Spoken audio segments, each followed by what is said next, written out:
Education Channel. Education Channel. Education Channel. Education Channel. Education Channel.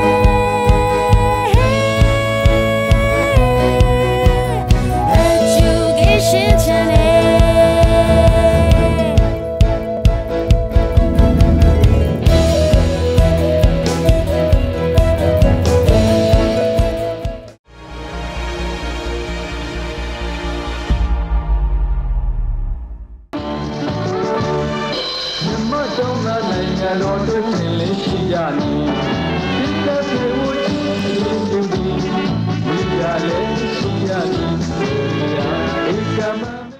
Mingla Badvero Mingla Sayama Taima Sayama Dinit me a John Yagaro, Eazu Koi Mupiatanane, Seaboy City Mumio Pipare. Shapare Eazu Rego, Quewe, Donchayama, Amia Api, Yuiche, Sompialishi, a chicken, Seaboy Piatana, Tomio Shibare. Nemetica, Midi Consina was Samu Miago, Mimia Tolomi. Ero Saton Greton, Saton Consider Tomla Yinimian and Greton, saying Yandia Conjans or a Yini Consider Tomlas or a Yuiche Yamapete, Mimi Marcia in Azune, a council, Miazon Tolonime Consigo, Yuiche Bulu Apare. Now the Menica a Checaro, Nido Tolomi, a thin dozon as Swan Sound a Piwazo. Say it at Dazon, Tolomuni Pinago, Yuiche a ton people pite, Diniama, Mia, Loa, a yenis or a Toyazu, Drepe, Bouncer Mupiatana Pipi. Low Argo be suicide don in Gamla, a yeni go be suicide don in Gamla, Yuiche Bushibare. Uma Biomesueno, Samaruan and Dari, Sare, Sansabago, Downboard de Dama, Licatinine, less I bulo yadalo, Mipia de Dama, less I bulo yavare, Downboard ne Mipia. Bedi dama low argo suicide tombi, Bedi dama yeni go suicide doing, a thin dozon as one sound a piwazon pimelo timale, Jamba del Tabiova. Tama low ar suicide tombi, Yama, yeni suicide over Jama. How bari mamare? Pimema mango, Pongo like Javaso. Number 2. Miduro a dread tolomini. Ludan Zaga a loa a diti shire. Osugale, a lotion, a lotama, a mew shire, Thuri a jama, consi one samu tololo yalare, a jo yalade, madunide a dreja, when we quawe piamjimugo, tetwin senza biro mave, yuiche mugo, pilo amapare. Eddie a chicken, see why piatanai tomiogo, lupesi didiga, bones and mumune, pishin jare, the chua poklica, chua soya bones and net, pishin jarama, Yenikabawama, see why synergy tomio. Popolare, Erariaro, Sequa Seaboy Sene, Bosi Mangacha Seaboy Sene, Yopio Seaboy Senator Websipare. A chicken Seaboy Piatanarico, Sequa Eazuri Pite, Wello Ane Yanloari Piatene, Seno Mutibi, Sompia Caino, Erago Sequa Seaboy Senelo Core. Tajal Sequa Seaboy Sene a day bego, alone to Pachava.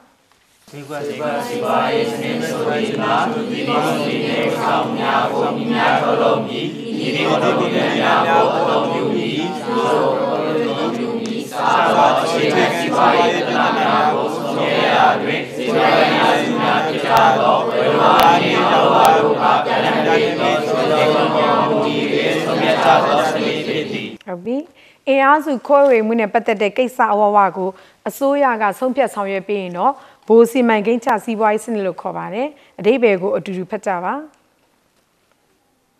Bosi Mangacha Seaboys in Sodima, Eazu Koi Munepata de Kesa Awago, soya sompia soya, Seaboys in the Piro, Echago, soya, sompia pig, Echago, Kesi,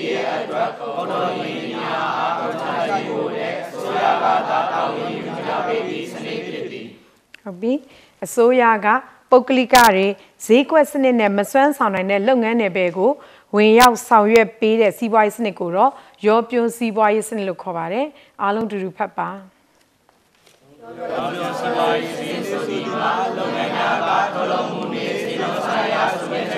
ကိုမိမိတို့ဘာသာလွတ်လပ်စွာလှုပ်ဆောင်နိုင်ပြီးစားသုံးကြတာကလည်းမိမိတို့စိတ်ကြိုက်လွတ်လပ်စွာရေးဆွဲဝေစားသုံးနိုင်ကြသည်အစိုးရကပုဂ္ဂလိကပိုင်းရေးဆွဲဝေခြင်းဆန်းဆောင်နိုင်သောလုပ်ငန်းတွေများတွင်သာဝင်ရောက်ဆောင်ရွက်ခြင်းဖြင့်နိုင်ငံအားတွင်ကြီးမားသောပုဂ္ဂလိကကဏ္ဍနှင့်အတူပြည်내ကသောအစိုးရပိုင်းကဏ္ဍကိုပူးတွဲပြင်နိုင်သောစနစ်ဖြစ်သည်ဒီကွက်စီးပွားရေးစနစ်ဗိုလ်စီမံကိန်းချစီးပွားရေးစနစ်ရောပြိုးစီးပွားရေးစနစ်တိုင်းမှာအားသာချက်လည်းရှိသလိုအားနည်းချက်တွေလည်းရှိပါတယ်ဈေးကွက်ရဲ့အားသာချက်ကတော့ကုန်ထုတ်အရင်းအနှီးတွေကိုပုဂ္ဂလိကပိုင်ဆိုင်တာဖြစ်တဲ့အတွက်ကြောင့်အင်အားစုကိုအပြည့်အဝခွဲဝေသုံးစွဲမှာဖြစ်တယ်အားနည်းချက်ကတော့နိုင်ငံတော်ကာကွယ်ရေးလုံခြုံရေးဥပဒေပြုရေးပြည်သူသုံးလုပ်ငန်းတွေမှာအစိုးရကမဆောင်ရွက်ပေးလို့မရတာဖြစ်တဲ့အတွက်အဲ့ဒါဒီဈေးကွက်ရဲ့မစွမ်းဆောင်နိုင်မှုဆိုတဲ့အားနည်းချက်ဖြစ်ပါတယ်။ဘိုးစီမံကိန်းချစီးပွားရေးစနစ်ရဲ့အားသာချက်ကတော့အလုံးလက်မဲ့တွေမရှိဘူး။စားဝတ်နေရေးအခြေခံလိုအပ်ချက်ကိုဖြည့်ဆည်းပေးနိုင်ပြီးလူများစုအောက်ခြေလူတန်းစားတွေအကျိုးကိုဆောင်ရွက်ပေးနိုင်ခြင်းတို့ဖြစ်ပါတယ်။ယနေ့ကမ္ဘာပေါ်မှာရှိတဲ့နိုင်ငံအားလုံးလိုကတော့ရောပြိုးစီးပွားရေးစနစ်ကိုကျင့်သုံးနေကြတာဖြစ်ပါတယ်။ခုဆိုရင်နောက်ကောင်းစဉ်သွားပါမယ်ဈေးကွက်နဲ့ဈေးကွက်စီးပွားရေးစနစ်ဈေးကွက်ကိုဘယ်လိုနားလဲတယောက်ပြောပါဈေးကွက်ဆိုဒီမှာကုန်စည်နှင့်ဝန်ဆောင်မှုများယောက်ျားဝယ်ကြတဲ့နေရာပါဆရာမနောက်တယောက်ပြောပါဦးဈေးတွေစူပါမားကတ်တွေဆိုင်ကနေပါဆရာမဟုတ်ပါတယ်ဥပမာလေးတစ်ခုစဉ်းစားကြည့်အောင်လူတယောက်ဟာဥယျာဉ်ခြံထွက်တရက်သီးကိုမြို့ထဲမှာတစ်လုံး900ကျပ်နဲ့ရောင်းနေဆိုရင်တပည့်တို့ဆိုဝယ်မှာလားမဝယ်ပါဘူးဆရာမဘာဖြစ်လို့လဲဒီလိုပါဆရာမဒါဆိုရင်တစ်လုံးကိုဘယ်လောက်ပေးဝယ်ကြမှာလဲ100ကျပ်ပါဆရာမ100ကျပ်နဲ့တော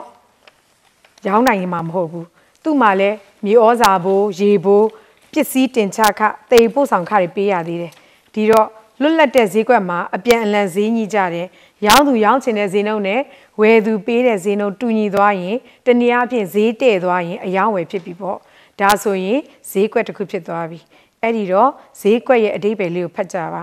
ဈေးကွက်ဆိုဒီမှာရေဝေရာအပြင်ကုန်စည်နဲ့ဝန်ဆောင်မှုများအယောင်းဝယ်ပြုလုပ်တဲ့နေရာကိုသတ်မှတ်နိုင်သည်အဲ့လိုရောင်းသူနဲ့ဝယ်သူတွေ့ဆုံတဲ့ဈေးကွက်ကိုနေရာအတည်တကျသတ်မှတ်ဖို့လိုသလားမလိုဘူးလားလိုပါတယ်ဆရာမတကယ်တော့မလိုပါဘူးဈေးဆိုရင်တော့နေရာအတည်တကျနဲ့ရောင်းကြဝယ်ကြတာဖြစ်တယ်အခုအခါမှာတော့တည်ယူပို့ဆောင်ရေးတွေလမ်းပန်းဆက်သွယ်ရေးတွေတိုးတက်ဖွံ့ဖြိုးလာတာတကြောင်ငွေကြေးကိုအသုံးပြုရမှာအလွယ်တကူလဲလှယ်နိုင်တာတကြောင်တို့ကြောင့်ဈေးမဟုတ်တဲ့နေရာတွေမှာလည်းအယောင်းဝယ်တွေပြုလုပ်နိုင်တယ်ဥပမာဖြင့်အိမ်ရှိမှာဈေးတယ်ဖြတ်သွားတယ်အဲ့တော့သားတို့သမီးတို့ခေါ်ပြီးဝယ်လိုက်ရင်ရောင်းသူဝယ်သူတွေ့ဆုံသွားတော့အဲ့နေရာမှာဈေးကွက်ဖြစ်သွားပြီပေါ့ဒါကြောင့်ရောင်းသူနဲ့ဝယ်သူဆက်သွယ်ပေးတဲ့အခြားဈေးကွက်ကိုသိရင်တယောက်ပြောပါဆိုင်ရနဲ့အိမ်ဆိုင်တွေဖုန်းတွေနဲ့ဆက်သွယ်ရောင်းဝယ်နိုင်ပါတယ်အဲ့ဒီအပြင် email internet online shopping တွေနဲ့လည်းအယောင်းဝယ်ပြုလုပ်နိုင်ပါသေးတယ်ဒါကြောင့်ဈေးကွက်ကိုနေရာအတည်တကျသတ်မှတ်ရလို့သေးလားဟုတ်ပါဘူးဆရာမဟုတ်ပြီဈေးကွက်အတိုင်းတာသို့မဟုတ်အရွယ်အစားဆိုတာကြေးရွာရက်ကွက်ဈေးလေးတွေကနေမြို့ပြဈေးဒေသဆိုင်ရာဈေးပြည်တွင်းဈေးကွက်နဲ့ပြည်ဆိုင်ရာဈေးကွက်တို့အထိပါဝင်ပါတယ်ဘယ်လောက်ပဲကျေပြတ်ပါစေဈေးကွက်မှာအဓိကပါဝင်တဲ့အင်အားစုကနှစ်ခုပဲအဲ့ဒါဘယ်သူတွေဖြစ်မလဲရောင်းသူနဲ့ဝယ်သူတွေဖြစ်ပါတယ်ဆရာမဟုတ်ပြီအဲ့ဒီရောင်းသူနဲ့ဝယ်သူနှစ်ဦးသဘောတူတဲ့ဈေးနှုန်းပေါ်မှာမူတည်ပြီးလူအဖွဲ့အစည်းရဲ့အခြေခံစီးပွားရေးပြဿနာတွေကိုဆုံးဖြတ်ရင်ဘာစီးပွားရေးစနစ်ပါလဲဈေးကွက်စီးပွားရေးစနစ်ပါဆရာမအဲ့တော့ဈေးကွက်စီးပွားရေးစနစ်ကျင့်သုံးရခြင်းရဲ့ရည်မှန်းချက်ကတော့နိုင်ငံရဲ့လူမှုစီးပွားရေးဖွံ့ဖြိုးတိုးတက်လာဖို့အတွက်ဈေးကွက်ကိုလက်နက်ကိရိယာတစ်ရပ်ဖြစ်အသုံးပြုခြင်းပဲဖြစ်ပါတယ်။နောက်ခေါင်းစဉ်ကတော့ဈေးကွက်ရဲ့လှုပ်ဆောင်ချက်များဖြစ်ပါတယ်။ဈေးကွက်လှုပ်ဆောင်ချက်မှာပထမဆုံးစာပိုက်ကိုဖတ်ပါဈေးကွက်ကအဓိကဘာတွေလှုပ်ဆောင်တယ်လဲဘယ်နှချက်ရှိတယ်လဲဆိုတာရှာဖွေပါ။တွေ့ရင်တယောက်ထပြောပါ။နှစ်ချက်ပါ။ဈေးနှုန်းနဲ့ရောင်းဝယ်တဲ့အရေးအတွက်ပမာဏပါဆရာမ။ဟုတ်ပါတယ်။ဈေးကွက်မှာရှိတဲ့ရောင်းသူဝယ်သူနှစ်ဦးသဘောတူတဲ့ဈေးနှုန်းတနည်းအားဖြင့်ဝယ်လိုအားနဲ့ရောင်းလိုအားပြဋ္ဌာန်းတဲ့ဈေးနှုန်းကိုအားမြဈေးနှုန်းလို့ခေါ်ပြီးအဲ့ဒီဈေးနှုန်းမှာအယောင်းဝယ်ပြုတဲ့အရေးအတွက်ပမာဏကိုအားမြအရေးအတွက်လို့ခေါ်ပြီးတော့အဲ့နှစ်ခုကိုသတ်မှတ်ပြဋ္ဌာန်းထားတာဖြစ်ပါတယ်အဲ့ဒီအကြောင်းအရာကိုအခန်းနှစ်ပါဆက်ပြီးလေ့လာကြမှာဖြစ်တယ်ဒီလှုပ်ဆောင်ချက်ကိုဆောင်ရွက်တဲ့အခါမှာနောက်ထပ်လှုပ်ဆောင်ချက်ဘယ်နှချက်ရှိပါသေးလဲ၅ချက်ပါအဲ့ဒီ၅ချက်ကိုတယောက်ဖတ်ပြပါတန်းကျမှုပေးခြင်းဈေးနှုန်းအရခွဲဝေပေးခြင်းသတင်းချက်လက်များပေးခြင်းပုံကိုယ်ရေးကင်းခြင်းနဲ့လွတ်လပ်စွာရွေးချယ်ခွင့်ရှိခြင်းတို့ဖြစ်ပါရဲ့ဆရာမ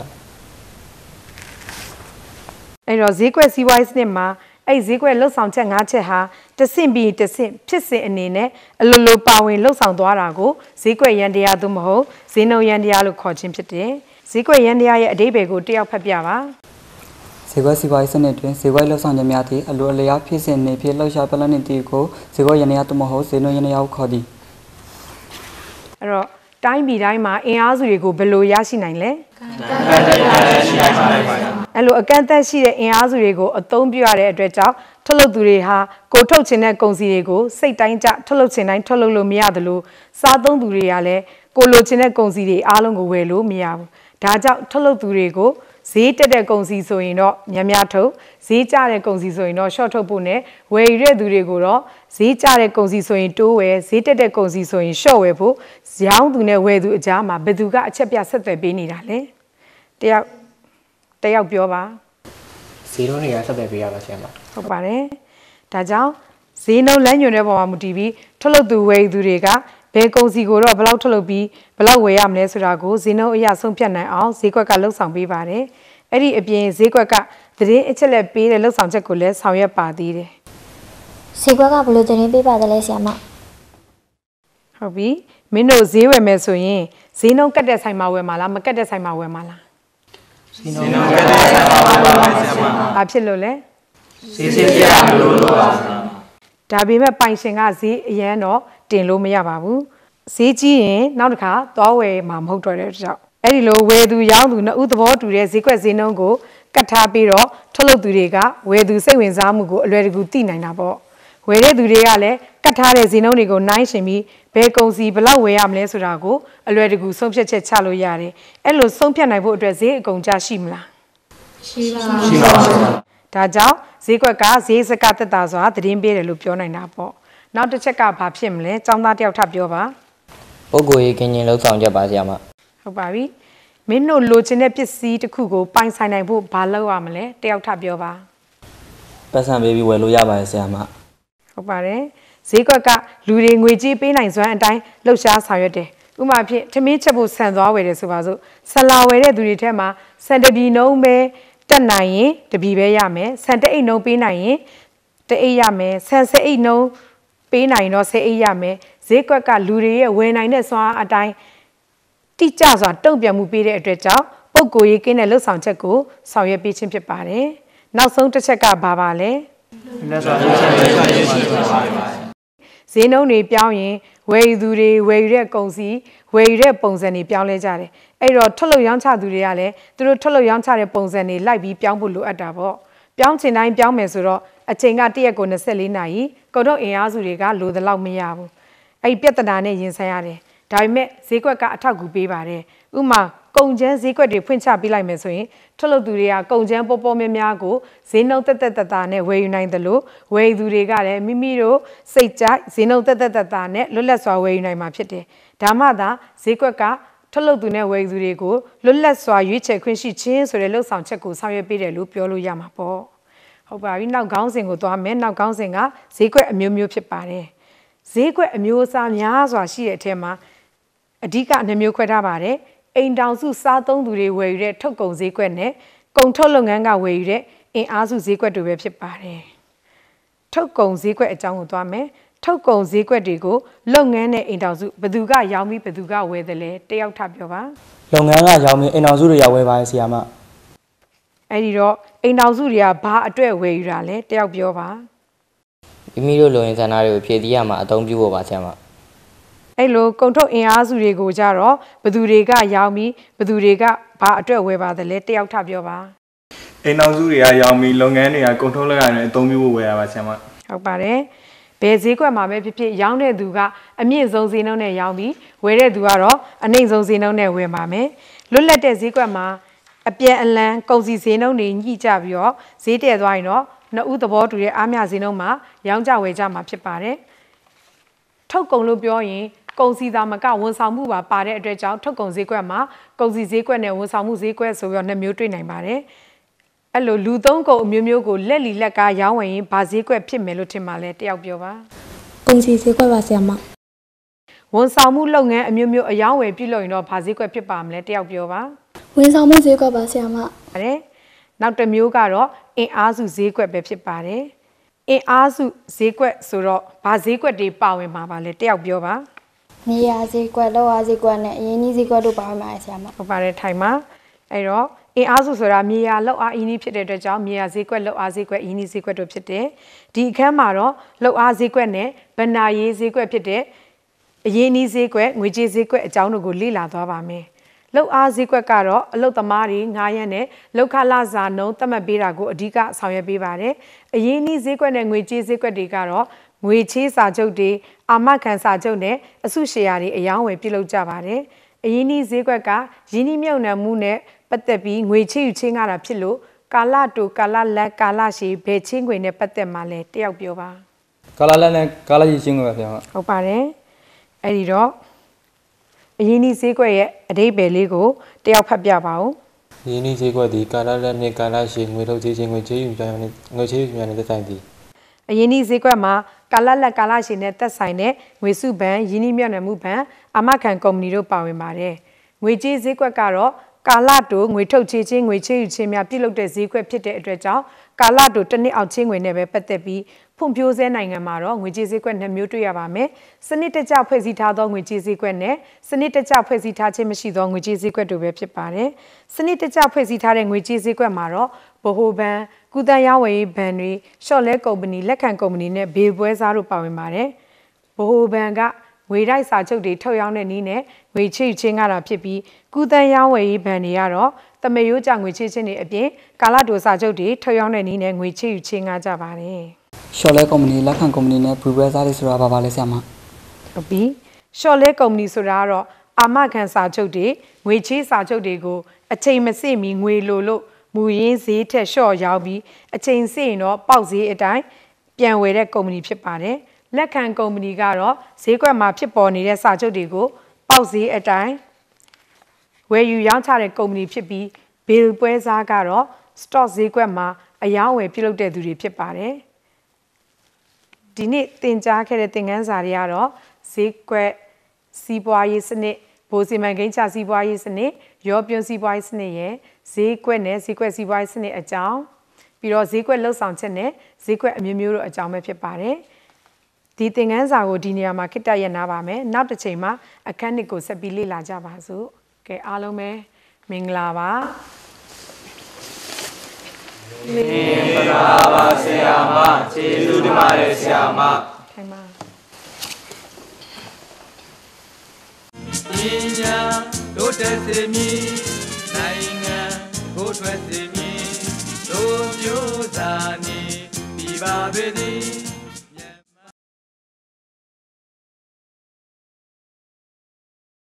Education Channel